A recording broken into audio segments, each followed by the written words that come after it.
Amen. Please be seated.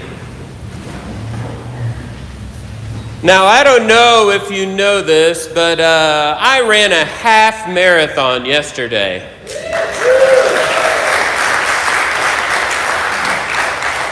I only said that as a joke because somebody asked me, are all of your sermons going to have references to this event from now on? I promise they won't. But how you end matters. And I'll tell you, when I was running up about 12 and a half miles in and I finally saw the finish line, I really thought, I'm going to sprint. I'm going to suddenly get a burst of energy and I'm going to run through that thing as fast. I'm going to look like a 12-year-old sprinting to ice cream, you know. But when I saw that finish line, I just thought, oh, thank goodness. And I just stopped and started walking. And then here came Booker running up and he said, "Go, Dad, go. Those people are about to pass you." So I had to start running because my son made me. And thankfully they didn't pass me. But imagine for a moment you're facing your end. You found out you have one day left on earth. What do you do with that day? Well, Pope Francis, according to the Vatican last week we heard, when he found out he had a very few hours left, he put on a hospital gown, got in his wheelchair, and asked his aide to push him out into into St. Peter's Square. And he went through the square greeting tourists and pilgrims. He went into St. Peter's and greeted them there. And then he was pushed back up to his room. He said to his aides and attendants, "Thank you for taking me to the square." Then he fell asleep and never woke up again. Those were his last words. "Thank you for taking me to the square." I think if I knew I had 24 hours left, I would get with Alexis and my kids and we'd drive somewhere, and it wouldn't really matter what we did, but we would eat a lot of good food and we would talk. And I would tell them everything I think they would want to hear from me. It's incredibly important, our last moments. I can think right now of my dad's last moments. I've heard my brother tell me about my mom's last moments. And for some reason, these memories are more potent. They're imprinted in our brains. They stay with us as we think about the people we care about facing their end. So if you know your time is up, what would you do?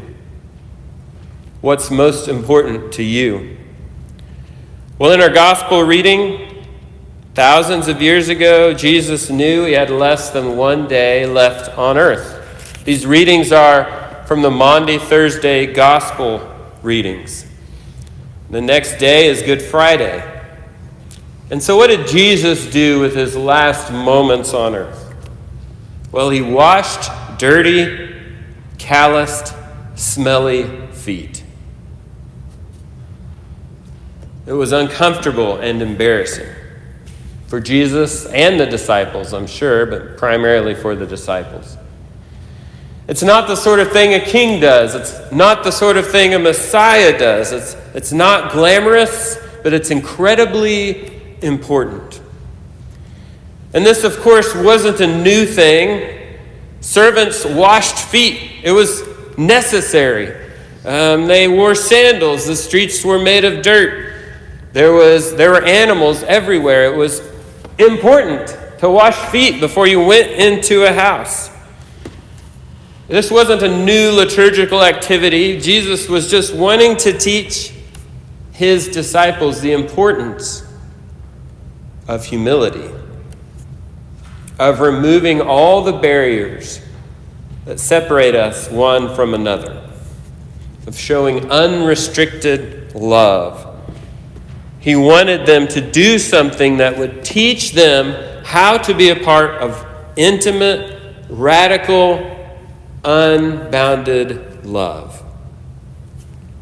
And he said, "A new commandment I give you. Love one another. And I think it's a little confusing because we've already heard him say, love your neighbor as yourself. So why add this one and call it a new commandment?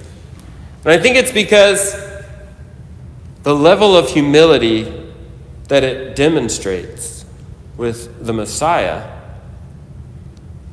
changes it, changes everything. And then when we hear Jesus is asking us to do the same. And he's not asking us just to do it for those faithful people that we know and like, for that person that shows up on Maundy, Thursday with the cleanest feet they've ever had. They just had a manicure and it's time to go. But he's wanting us to do it for even like the kids that showed up on Maundy, Thursday. On Maundy, Thursday, there were 5 kids that got in a line right at my chair. And I tell you, I was shocked at how dirty their feet were. I had to change towels every time for every kid. And I thought, these kids are here because they really needed their feet washed. But think about it. Jesus washed Judas's feet that night. When Judas left the room to sell his teacher for silver, he did it with clean feet. No one is to be excluded from this act of love and commitment. It doesn't get much clearer than that. Who willingly among us, but who willingly becomes like the lowliest of servants? Who willingly washes the feet of the person who's about to cause your death? I don't know how we can embrace this like Jesus wants us to.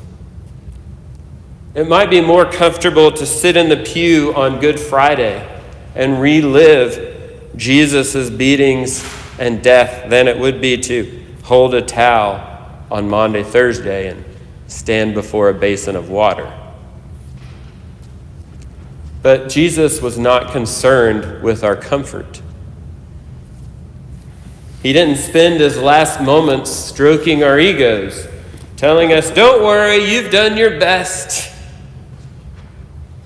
Instead, he spent his last hours in a desperate attempt, one last time, to impart to us the absolute importance of total love and selflessness. To show us what true love and servanthood looks like.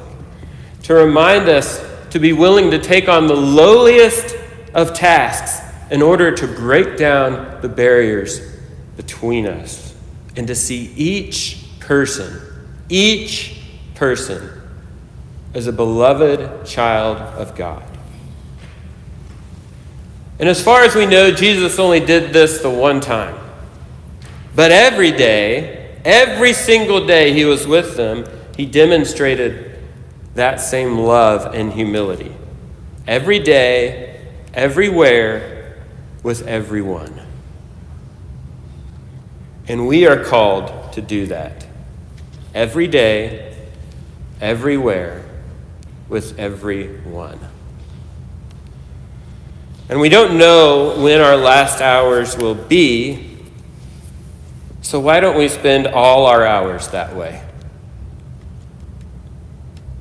Or at least more of them. Jesus said, by this, everyone will know that you are my disciples, if you have love one for another.